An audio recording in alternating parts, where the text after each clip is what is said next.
Both sides fielded youngsters in this one. United's Paul Walker with the cross, Craig Easton's header. Back to Winters, and the Young Player of the Year lacking precision. The corner now from Hearts kid Stuart Callaghan, causing United goalie Sieb Dijkstra some serious grief. The Dutchman lucky not to be picking the ball out of the net. Ex-Millwall defender Davy Sinclair had a great chance just before half-time, but that's why the first half ended goalless. 2 weeks ago, John Robertson equalled Jimmy Wardhaw's league goals record, and when Stephen Presley stumbled, Robbo should have created a new one. But Dijkstra got to it. Eric Pedersen with the lovely pass for Winters, who in turn sets up McSwagan, and young goalkeeper Roddy McKenzie does just enough to stop the danger. Tommy McLean's side were in total command of the second half. Lars Zetterlund kept out by McKenzie, and then Grant Murray.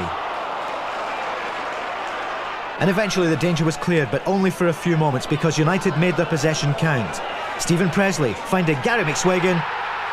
Great strike from the former Rangers and Notts County star. 1-0 to United. And really, it was just what they deserved.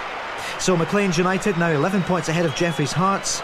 United now look forward to an Old Firm double-header in the next week.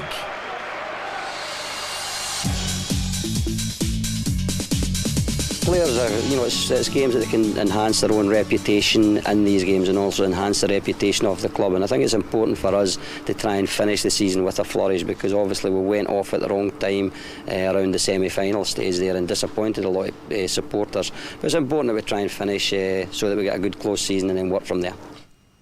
Well, Steve, what can you say about Tommy McLean this season? Albeit disappointment in the Cup semi, but they've had a great season in the league, haven't they? Yeah, they've had a tremendous season. Since Tommy's taken over, he's turned the club upside down, and they've done really well. They've obviously let themselves down in the Cup semi-final, and I'm sure they've got a little worm wriggling about inside, causing them grief for that reason. If they'd have got to the Cup final, it would have been a magnificent achievement for them for this season. But they've set themselves up nicely for next season, and so has Jim Jeffrey at Hearts. They've got a lot of young kids in there, both teams, and now they've blooded some of them, and they've got a good look like they've got a good squad to put into the Premier League next year. And Hearts, Alec, John Robertson, I mean, such a prolific goal scorer, and the old record there, Wardhaw's record, was equalled. So, what can you say about them? Well, wee Robbo's had a real good chance there to overtake Wardhaw's record, and Sieb Dijkstra did a great save at point blank range. But I mean, Hearts, as Steve rightly pointed out, they do have a lot of good youngsters. They won the reserve league title in a canter, really, and it augurs well for the future for Hearts.